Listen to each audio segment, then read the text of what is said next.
শ্রাবণ guitar বাজিয়ে গান গাইছে। বৃষ্টি গানটা না শুনতে চাইলেও গানটা ওর কানে ভেসে আসছে। इश्क अधूरा दुनिया अधूरी ख्वाहिश मेरी कर दो न पूरी दिल तो यही चाहे तेरा और मेरा हो जाए मुकम्मल ये अफसाना हर मुश्किल आसान हो जाए मैं और तुम गर हम हो जाते मैं और तुम गर हम हो जाते तेरे बिना ना आए सुकून ना आए करार मुझे दूर वो सारे भरम हो जाते मैं और तुम गर हम हो जाते मैं और तुम गर हम हो जाते। গানটা গাওয়ার সময় 2 ফোঁটা জল গড়িয়ে পড়ল শ্রাবণের চোখ থেকে। কথায় আছে না, সত্যিকারের ভালো না বাসলে নাকি চোখে জল আসে না। আর ছেলে মানুষ তো এমনিতেই কাঁদতে পারে না খুব সহজে। গান গাওয়া শেষ করে শ্রাবণ উঠে রুমে আসতে নিয়েই দেখলো বৃষ্টি বিছানার এক কোণে বসে আছে। শ্রাবণ বৃষ্টির পাশে এসে অন্যদিকে তাকিয়ে বলল, সকালে আমি বডিগার্ডদের বলে দেবো তুমি রাসেল ভাইয়াদের কাছে চলে যেতে পারো, তবে মনে রেখো বৃষ্টি, আমি যেন ভুল করে কখনো তোমার আশেপাশে কোনো ছেলেকে না দেখি। তুমি শুধু আমার আর কারো নাও, তুমি শুধু আমার সাথে কথা বলবে আর কারোর সাথে নয়। আর যতদিন না তোমার পড়াশোনা শেষ করে তুমি আমার মন থেকে মেনে নিচ্ছ ততদিন তুমি সেখানেই থাকবে, তবে আমার ইচ্ছা মতো করে। কথাগুলো বলেই হনহনিয়ে রুম থেকে বেরিয়ে গেল শ্রাবণ।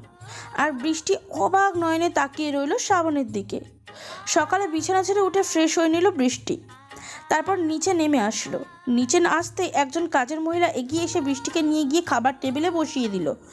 বৃষ্টির সামনে অনেক রকমের খাবার রাখা, কিন্তু বৃষ্টির চোখ দুটো না চাইতেও যেন শ্রাবণকে খুঁজছে। বৃষ্টি চুপ করে বসে থাকতে দেখে কাজের মহিলাটা বলল, ম্যাডাম আপনি খেয়ে নিন, তারপর আপনাকে আমার ভাইয়ের বাসায় রেখে আসা হবে, স্যারের অর্ডার। কাজের মেয়েদের কথা শুনে বৃষ্টি একবার জিজ্ঞাসা করতে চাইলো শ্রাবণের কথা, আবার কিভাবে জিজ্ঞাসা করলো না, চুপচাপ অল্প একটু খেয়ে নিয়ে উঠে পড়লো। তখন শ্রাবণের একজন বডিগার্ড এসে বলল, ম্যাডাম আপনি রেডি হয়ে আসেন, আমরা আপনাকে নিয়ে আপনার ভাই ভাবির কাছে রেখে আসবো। বডিগার্ডের কথা শুনে বৃষ্টি বলল, আমি রেডি আছি, চলুন আমার বাসায় যাব। কথাটা বলে বডিগার্ডের সাথে চলে গেল বৃষ্টি। সিসিটিভি ক্যামেরায় এতক্ষণ বৃষ্টির সব কথা শুনছিল শ্রাবণ, আর ওকেই দেখছিল। বৃষ্টি চলে যেতে দেখে শ্রাবণ মনে মনে বলল, তুমি আমায় এতটা ঘৃণা করে যান যে একটিবারও কারো কাছে জানতে চাইলে না আমি কোথায় আছি, চলে গেলে আমায় ছেড়ে। কেন বোঝো না আমার ভালোবাসা, কেন বোঝো না তোমার এই আচরণের জন্য আমি কতটা কষ্ট পাই। বডিগার্ড বৃষ্টিকে নিয়ে রাসেলের বাসার সামনে নামিয়ে দিয়ে বড় একটা আইসক্রিমের বক্স তুলে দিল বৃষ্টির হাতে। বৃষ্টি বক্সটা দেখে বডিগার্ডকে জিজ্ঞাসা করলো, কি এটা, আর এটাতে কি আছে? ম্যাডাম স্যার আপনার জন্য আপনার প্রিয় আইসক্রিম পাঠিয়েছে। লাগবে না আমার এসব, ফিরিয়ে নিয়ে যান আপনারা। আপনাদের স্যারের দেয়া কোনো কিছুই চাই না আমার। কথাগুলো বলেই বক্সটা রেখে চলে ভিতরের দিকে গেল বৃষ্টি। বৃষ্টি চলে যাওয়া দেখে পিছন থেকে শ্রাবণের বডিগার্ড ডেকে বলল, ম্যাডাম প্লিজ এটা রেখে যাবেন না, স্যার জানতে পারলে অনেক রাগারাগি করবে। বডিগার্ডদের কথা শুনে বৃষ্টি ঘুরে তাড়িয়ে বলল, যে যা খুশি তাই করুক, তাতে আমার কিচ্ছু যায় আসে না। এগুলো আমি নিব না মানে নিব না, ফিরিয়ে নিয়ে যান আপনারা। আর ওনাকে বলে দেবেন ওনার দেয়া কোনো কিছু চাই না আমি, ওনার নাম শুনলেও ঘৃণা হয় আমার। কথাগুলো বলে আর এক মুহূর্ত না দাঁড়িয়ে সেখান থেকে চলে যায় বৃষ্টি। বডিগার্ডরা কী করবে বুঝতে না পেরে আইসক্রিমগুলো নিয়ে ফেরত চলে যায়। বৃষ্টি বাসার সামনে এসে ডোরবেল চাপতেই স্নেহা এসে দরজা খুলে দেয়। দরজা খুলে বৃষ্টিকে দেখা মাত্র বৃষ্টিকে শক্ত করে জড়িয়ে ধরে স্নেহা, আর বৃষ্টিও ওর ভাবিকে জড়িয়ে ধরে কান্না করতে শুরু করে। স্নেহা বৃষ্টিকে জড়িয়ে রুমের মাঝে নিয়ে এসে সোফায় বসিয়ে দেয়, তারপর চোখ মুছে দিতে দিতে বলে, এই পাগলি, তুমি এভাবে কাঁদছো কেন সোনা? কি হয়েছে বলো আমায়? আর তুমি এত সকাল সকাল কি করে এখানে এলে? শ্রাবণ ভাইকে বলেছ তো? স্নেহার কথার উত্তরে বৃষ্টি কিছু বলবে তার আগেই পাশের রুম থেকে রাসেল এসে বলে উঠল, মেয়েটা আসার সাথে সাথে ও কেমন আছে তা জিজ্ঞেস না করে তুমি জিজ্ঞেস করেছো ওই সাইকোটাকে বলে এসেছো কিনা? তুমি কি সত্যি ওর ভাবি নাকি ওর শত্রু স্নেহা? রাসেলের কথা শুনে অবাক হয়ে রাসেলের দিকে তাকায় স্নেহা।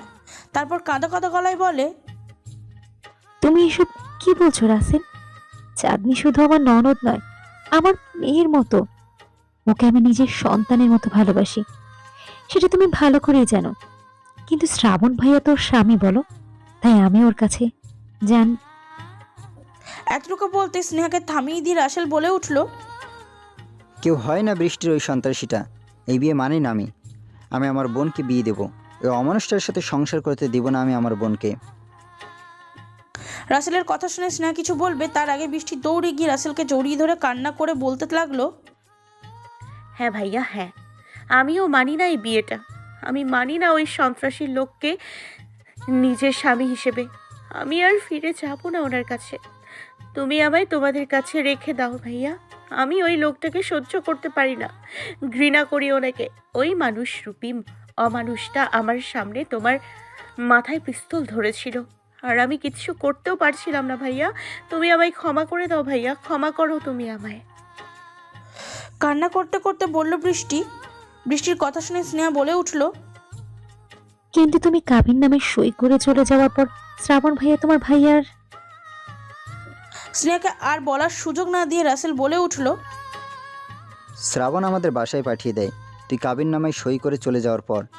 আর আমরা তোকে ছাড়া আসতে চাইনি বলে ওর বডিগার্ড দিয়ে জোর করে পাঠিয়ে দেয় আমাদের। রাসেলের কথা শুনে অবাক হয়ে রাসেলের দিকে তাকিয়ে থাকে স্নেহা। ব্যাপারটা রাসেল বুঝতে পেরে বৃষ্টিকে বলে, তুই কাঁদিস না চাঁদনি, কিছু হবে না তোর। তুই নিজের রুমে গিয়ে ফ্রেশ হয়ে আয় যা। আর এসব নিয়ে একদমই চিন্তা করবি না। রাসেলের কথা শুনে চোখের পানি মুছে নিজের রুমে চলে যায় বৃষ্টি। বৃষ্টি রুমে যেতে রাসেল স্নেহার কাছে এগিয়ে গিয়ে রাগী গলায় বলে, তোমাকে আজকে একটা কথা বলে দিচ্ছি স্নেহা, কান খুলে শুনে রাখো। ওই শ্রাবণ চৌধুরীকে কখনো আমি আমার একমাত্র বোনের বর হিসেবে মানব না। দরকার হলে চাঁদনিকে আবার বিয়ে দেবো আমি, তবু ওই সাইকোটার সাথে সংসার করতে দিব না ওকে। তাই তুমি কখনো ওই সাইকোটার হয়ে আমার বোনের কাছে ওকালতি করতে আসবে না স্নেহা। আমার বোন যাতে ভালো থাকে আমি সেটাই করবোর জন্যে।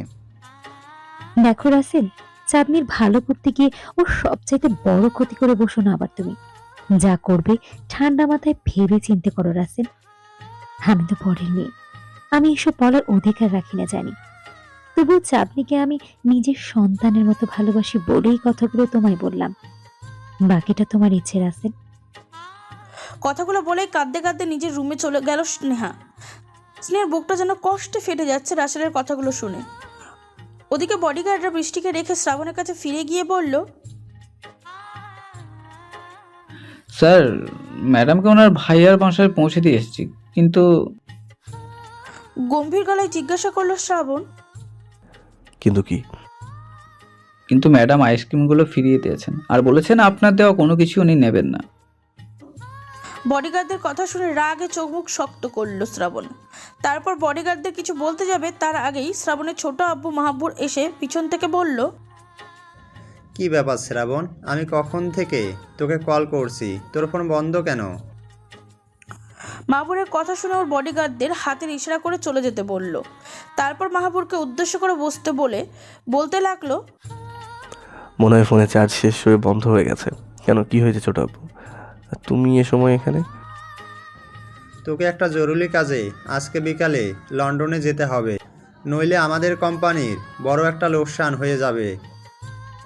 মাহাবুরের কথা শুনে শ্রাবণ ভ্রু কুঁচকে বলল, আমাকে কেন যেতে হবে ছোট আব্বু? আমি তো তোমায় বলে দিয়েছি কোম্পানির যত কাজ আছে সব তুমি সামলাবে। মাঝে মাঝে শুনে আমি একটু খোঁজ খবর নেব। আরে বাবা, হ্যাঁ তা তো আমি জানি, কিন্তু লন্ডনে আমাদের কোম্পানির সাথে নতুন বড় একটা ডিল হতে যাচ্ছে। তারা বলেছে তোকে ছাড়া ডিলটা আমাদের দিবে না, তাই এই ডিলটা তোকেই হ্যান্ডেল করতে হবে। এই ডিলটা না করলে কি হবে না ছোট আব্বু?